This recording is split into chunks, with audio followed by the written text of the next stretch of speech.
जी, अस्सलाम वालेकुम। Welcome to Pakistan stock नेटिक। उम्मीद है कि आप तमाम दोस्त खैरियत से होंगे और आज का दिन भी ट्रेडिंग के हवाले से अच्छा गुज़रा होगा।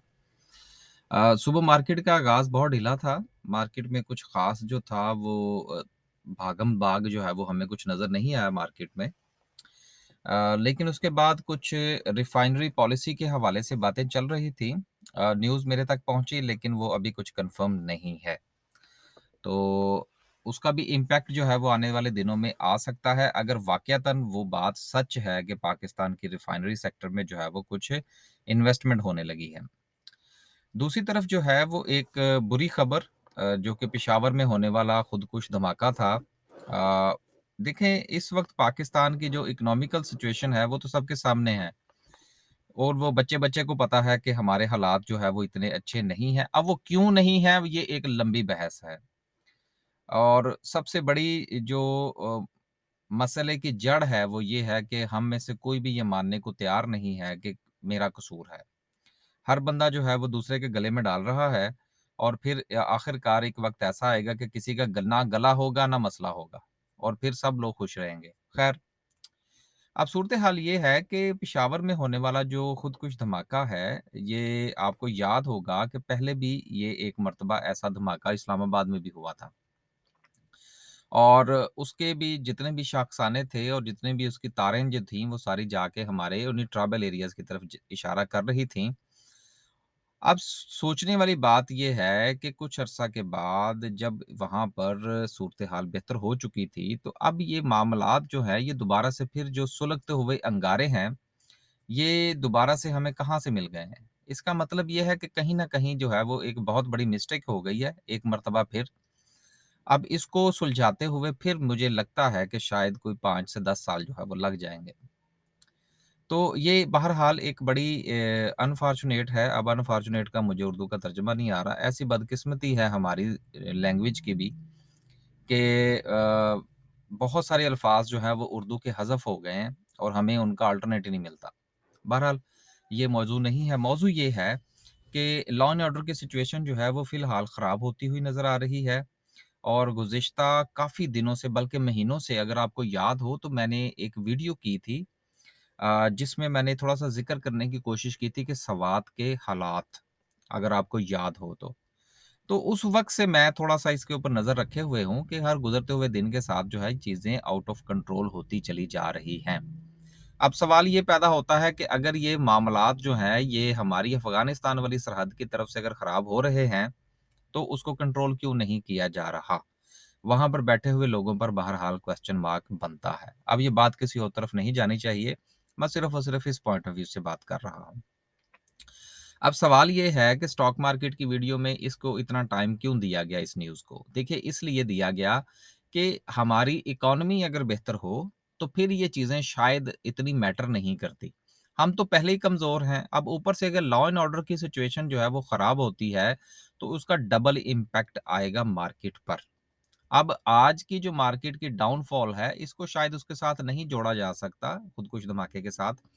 लेकिन बहरहाल आने वाले दिनों में इसके इम्पैक्ट जो हैं या आफ्टर शॉक्स जो हैं, ये आपको नज़र आएँगे मार्केट पर। लिहाज़ा मार्केट में थोड़ा मज़ीद मुहतात होने की ज़रूरत है और अगर आपने कुछ बेचा है, तो उसकी तैयारी का टाइम उसकी बाइंग की जो है वो तैयारी कर रखी है।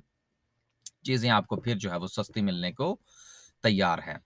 आगे चलते हैं जी, आज मार्केट ने 580 पॉइंट्स निकाले। मेरा ख़्याल है जितने मार्केट ने पॉइंट डाले थे, शायद अब वो उसने निकाल लिए। तो चलें कोई बात नहीं यार, वो क्या कहते हैं जिसने दिए थे उसने ले लिए। सूरत-ए-हाल ये है कि जब से डॉलर जो है वो फ्री फॉल हुआ है, फ्री फ्री हुआ है सॉरी, फ्री फॉल तो नहीं कहना चाहिए। तो उस दिन से जो है वो सूरत-ए-हाल थोड़ी बेहतर भी हुई है, थोड़ी ख़राब भी हुई है, चहमगोइयाँ भी बहुत ज़्यादा हैं। असल में हमारा सबसे बड़ा मसला जो है ना वो अफ़वाहें हैं और अफ़वाहों की जो फैक्ट्रियाँ हैं वो लगातार उनका काम ही सारा दिन बैठ के सिर्फ़ जो है ना वो अफ़वाहें क्रिएट करना होता है। लेकिन दूसरी तरफ उसका तदारुक करने के लिए हमारे पास कोई फ़ोर्स नहीं है। तो ये मामला जो है ये चूँकि अभी सिर्फ़ एकतरफ़ा चल रहा है और दो तरफ़ा नहीं है, तो इसलिए हमें इसका इम्पैक्ट जो है वो बहुत ज़्यादा आता हुआ महसूस हो रहा है। 580 पॉइंट्स निकले हैं, सर्किट ब्रेकर का जायज़ा लेते हैं और उसके साथ कुछ 1-2 खबरें हैं, उनको भी हम इंशाल्लाह शामिल करेंगे। एपीक्यूएल माशाल्लाह से अपर कैप हुआ, पावर जनरेशन का शेयर है। उसके बाद शाह मुराद भी हो गया, वेरी गुड। लोअर कैप की बात करें तो उसमें कुछ नहीं है। मार्केट में आज को वॉल्यूम जो था वो इतना अच्छा नहीं था। तो लोगों का इंटरेस्ट जो है वो थोड़ा कम हुआ है। लोग शायद कुछ और चाह रहे थे लेकिन फैसला जो है वो कुछ और आ गया। तो इसका इम्पैक्ट बहरहाल आएगा। टॉप 10 सिबल्स की बात करते हैं, सबसे ज़्यादा वॉल्यूम आज 20 मिलियन का रहा पाकिस्तान रिफाइनरी में, उसके बाद 10 मिलियन का रहा बाइको के अंदर। तो इन दोनों की जो वॉल्यूम लगने की वजह है, वो मैंने आपके साथ जो है वो शेयर कर दी है कि रिफाइनरी पॉलिसी के हवाले से बातें हो रही हैं। लेकिन एक चीज़ आप ज़रूर याद रखिएगा कि रिफाइनरी पॉलिसी अगर आ जाती है और उसका इन्वेस्टमेंट के हवाले से बातें होती हैं, तो पाकिस्तान रिफाइनरी जो है ये सबसे ज़्यादा बेनिफिशियल होगी। और उसके दूसरे नंबर पर अगर किसी ने ज़्यादा पैसा खर्च कर दिया तो फिर बाइको। हालाँकि बाइकों की टेक्नोलॉजी जो है वो बहुत पुरानी है और शायद उसको बहुत पैसा चाहिए होगा। लेकिन अगर ऐसा हो गया कि बाइकों का कुछ कहीं न कहीं से कोई तुक्का फिट हो गया, तो फिर ये शेयर जो है ये ₹3 पे नहीं, ये कोई ₹8-10 पे जाके टिकेगा। और काफ़ी अरसा ये 8 से 9 की 8 से 10 की रेंज के अंदर जो है वो ट्रेड होता रहा है। उसके बाद गिरा और फिर ऐसा गिरा कि फिर नज़रों से ही गिर गया। आगे चलते हैं जी और कुछ 2-3 खबरें हैं, उनका थोड़ा-सा जायज़ा ले लेते हैं। पहली खबर जो है वो फौजी फर्टिलाइज़र बिन कासिम के हवाले से है और उन्होंने यहाँ पर भी यही कहा है कि सर वो 24% सॉरी 64% जो है वो हमारी प्रॉफ़िटेबिलिटी कम हुई है और उसकी वजह जो है वो सारी की सारी सैलाब की सूरत-ए-हाल है। और सैलाब की सूरत-ए-हाल के बाद जो है वो डीएपी जो है वो ज़्यादा हमारी नहीं बिकी, अभी भी कई जगहों पर पानी खड़ा है। यहाँ पर एक चीज़ आप याद रखिएगा, हमारे बड़े-बूढ़े कहा करते हैं, मेरा बहरहाल ज़ाती तौर पर ऐसा कोई एक्सपीरियंस नहीं है। माहिरीन भी बहरहाल कहते हैं। लेकिन चूँकि मेरा ताल्लुक जो है वो बैकग्राउंड जो है वो इ इस यही खेती-बाड़ी वाले ख़ानदान से है। तो बड़े-बूढ़े ये कहते हैं कि जब सैलाब आता है तो यकीनन उससे जो सूरत-ए-हाल है वो बहुत ज़्यादा ख़राब हो जाती है, फसलें जो हैं वो तबाह हो जाती हैं। लेकिन जब सैलाब जो है वो आकर गुज़र जाता है तो उसके बाद जो ज़मीन की ज़रख़ेज़ी है, उसमें बहुत ज़्यादा इज़ाफ़ा हो जाता है। अब आई हैव नो आइडिया, मेरा कोई एक्सपीरियंस नहीं है, लेकिन ये सिर्फ़ मैं बड़े-बूढ़ों की बातें जो हैं वो आपके साथ कोट एंड कोट बयान कर रहा हूँ। तो वो अक्सर ये फ़रमाया करते हैं कि उसके बाद फिर हमें काफ़ी हद तक जो है वो खाद की भी ज़रूरत नहीं पड़ती। लिहाज़ा ये डीएपी बेचने वाले जो हैं इनको भी इन चीज़ को इवैल्यूएट करना चाहिए था कि अब चूँकि हालात जो हैं, सैलाब जो है वो आहिस्ता-आहिस्ता जो है वो गुज़र गया बस काफ़ी हद तक तो पानी उतरना है अब तो। और कई जगहों पर तो जानबूझ के इन्होंने पानी खड़ा कर रखा है, उसकी भी कुछ वजूहात हैं, वो फिर कभी बात करेंगे।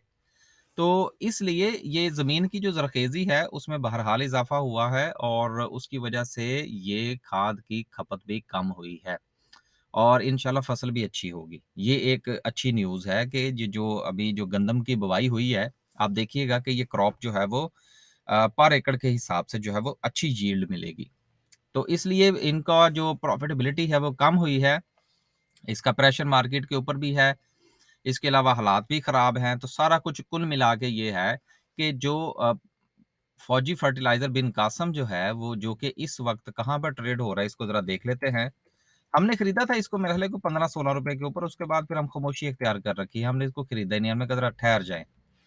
अच्छा, तो इसका मतलब ये हुआ कि ये ₹13 साढ़े ₹13 पर ट्रेड कर रहा है और इसका 52 वीक का लो जो है, वो ₹13.10 है। लेकिन मेरा ख़्याल है इसको ज़रा इससे भी नीचे जाना चाहिए और इसका जो रफ़ली को 5 साल का लो जो कि ₹12 का बनता है, कुछ साढ़े 12 के करीब जो है वो इसको जाना चाहिए और वहाँ पर इसको खरीदा जाना चाहिए। इतना बुरा शेयर नहीं है।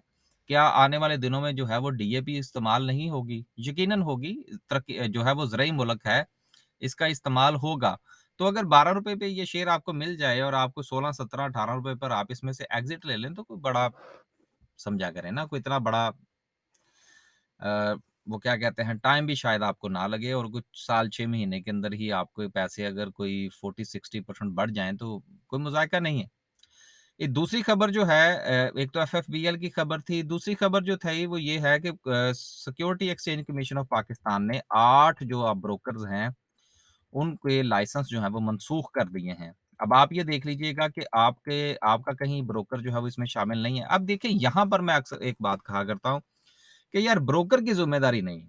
वो इसलिए कि ये कुछ ब्रोकर्स ऐसे हैं कि अब मैं क्या लफ़्ज़ इस्तेमाल करूँ उनके लिए, कि उन्होंने तो बिल्कुल ही जो वो क्या कहते हैं, शर्म हया नहीं है उनमें तो। वो बिल्कुल कोई शर्म नहीं करते कि क्लाइंट्स का पैसा है, क्या करना है, अपने जो रूल्स एंड रेगुलेशन है उनको सीधा करके रखना है, नहीं रखना। बहुत सारे ऐसे हैं जिन्होंने अपनी फीस ही नहीं जमा करवाई होती, अपनी जो उनका लाइसेंस है वो ही रिन्यू करवाना पसंद नहीं करते और उसका खमियाजा जो है वो क्लाइंट्स को भुगतना पड़ता है। अब यहाँ पर बहुत सारे लोग जिनके अकाउंट्स जो हैं वो इनके पास हैं, वो अब एक-दूसरे को मैसेज करके पूछ रहे होंगे कि हुण की करिए? हुण ये करिए कि देखिए सर, जिस वक़्त आपका सीडीसी का अकाउंट खुलता है, तो उस अकाउंट के अंदर आप कभी जो है वो उनसे लॉगिन पासवर्ड लेने की भी कभी-कभी कोशिश कर लिया करें। और दूसरी चीज़ ये होती है कि ये खोलते हैं आपका सीडीसी सब अकाउंट। अब ये ज़रा थोड़ी-सी तफ़सील आज समझ लीजिएगा। एक होता है सीडीसी अकाउंट, एक होता है सीडीसी सब अकाउंट। हम लोग क्या करते हैं कि हम आलकस के मारे हुए और हमारे पास जो है वो अपना पैसा सँभालने के लिए तो बिल्कुल टाइम नहीं है ना, ये तो मैंने पाकिस्तान में देख लिया। हम क्या करते हैं, हम लाखों रुपए के शेयर खरीदते हैं और शेयर जो है वो हम खरीदने के बाद हमें पता ही नहीं है कि हमारे शेयर ब्रोकर के पास किस अकाउंट में पड़े हुए हैं। सीडीसी में पड़े हुए हैं या सीडीसी सब अकाउंट में पड़े हुए हैं। होता ये बेसिकली कि जो हमारा ब्रोकर है वो सीडीसी का सब अकाउंट खोलता है और उसमें हमारे शेयर्स आते रहते हैं और हम समझते हैं कि हमारे शेयर्स जो हैं वो सीडीसी में पड़े हुए हैं। सर ऐसा नहीं है। सीडीसी जो है वो अकाउंट आपको अलहदा से खोलना पड़ता है। जो रोशन डिजिटल के थ्रू आते हैं वो तो डायरेक्ट सीडीसी से आते हैं ना, उनका तो मसला ही कोई नहीं है। उनके उनके पैसे और उनके वो सॉरी उनके जो शेयर्स हैं वो कहीं नहीं जाते। लेकिन जो रेज़िडेंट्स हैं पाकिस्तान के, वो सीडीसी अकाउंट खोलना पसंद नहीं करते। लिहाज़ा वो सब सीडीसी अकाउंट खुलता है। जब ब्रोकर जो है वो टाइम टाइम फिश होता है, तो साथ में फिर आपके भी हाथ-पाँव फूल जाते हैं कि हुण की करिए। इसलिए आप लोग भी पहली फुर्सत में अपना सीडीसी का अकाउंट खुलवाइए और अपने शेयर्स जो हैं, वो समझ लीजिए कि एक दराज़ है ना यार, जिसकी चाबी आपके पास हो, जो सीडीसी सब अकाउंट है ना, उसकी वो अकाउंट तो आपका है, लेकिन उसकी चाबी तो आपके ब्रोकर के पास है। तो इसलिए सीडीसी सब अकाउंट को इस्तेमाल ना करें, सीडीसी अकाउंट खोलिए। अब ये अगर किसी दोस्तों को ये समझ ना आई हो कि ये सीडीसी अकाउंट और ये सीडीसी सब अकाउंट क्या है, तो मेरा ख्याल है कि वो वक़्ती तौर पर स्टॉक मार्केट में काम करना छोड़ दें और सबसे पहले ये जो बेसिक्स हैं ना, इनको जाके समझें कि ये सीडीसी अकाउंट क्या होता है, सब सीडीसी अकाउंट क्या होता है और इन दोनों का आपस में फ़र्क क्या होता है, ठीक है ना? हम अगर यहाँ पे ये समझा देंगे, आज शुरू कर देंगे, तो फिर हमारी वीडियो तो आज आधे घंटे से ऊपर चली जाएगी और फिर भी बहुत सारे लोगों को समझ नहीं आएगी। तो माज़रत, अब जिनके हैं वो थोड़ा-सा इधर-उधर होने की तैयारी फरमाएँ और अपने पैसे और जो कुछ भी है वो इनमें से निकालिए और ये ब्रोकर्स आपको कसमें खा के कुछ भी कहें, इनके पास दोबारा आपने अकाउंट मेंटेन नहीं करना। ये ज़हन में रख लीजिए और बड़े ब्रोकर्स के साथ काम किया करें। ये जो छोटे-मोटे गली मोहल्लों के अंदर दुकानें खुली हुई हैं ना, इनसे ज़रा परहेज़ करें। ये गायब हो जाएँगे तो फिर हम ढूँढते फिरेंगे कि साडे पैसे कित्थे गए। आगे चलते हैं जी, ये था ब्रोकर्स के हवाले से। ब्रोकर्स पे तो आपको पता है हमें वैसे ही हम खुश नहीं हैं और मुझे तो अक्सर मैसेज आ जाते हैं कि जी आज आपने फिर हमें रगड़ दिया है। क्या करें, किसी से कमीशन तो हमें मिलता नहीं है। मैंने उनसे कहा कोई कमीशन-शमीशन लगाएँ तो हम फिर आपके खिलाफ बात ना करें। हालाँकि हमारा जिनके पास अकाउंट है, हम उनको पूरी कमीशन देते हैं भाई। वो किसी किस्म की जो है ना वो हम रवादार नहीं है कि हमें कोई जो है वो क्या कहते हैं जी, स्पॉन्सरशिप तो ख़ैर वो हमें करते नहीं है, क्योंकि हम वैसे ही उनको रगड़ देते हैं। तो बहरहाल बात करने का मकसद ये था कि यार ब्रोकर जो है ना वो ज़रा देखें, आपने पैसा रखना है यार अपना, कोई ब्रोकर तो कोई बंदे का पुत्र आप ढूँढें। ब अब काफ़ी ज़्यादा हो गया, अब चलते हैं। फिर वो बातें आगे निकल जाती हैं। जी। अ, आगे चलते हैं जी और बात करते हैं कि आज मज़ीद सूरत-ए-हाल जो है मार्केट में वो क्या रही।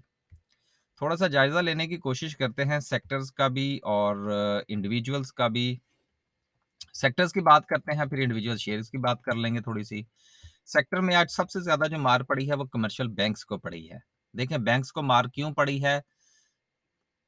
ऊपर भी तो यही गए थे ना, 130, 135, 140 पॉइंट्स भी तो इन्होंने ही गेन किए थे, तो निकलने भी इन्हीं में से ही थे। बाकी तो आप ये देखिए कि ये जितने भी सेक्टर्स हैं, इंक्लूडिंग फार्मास्यूटिकल, अगर आप इनको देखें तो ये बिल्कुल 2-2, 4-4 पॉइंट्स निकले हैं इनमें से, क्योंकि इनके अंदर तेज़ी भी उसी हिसाब से आई थी।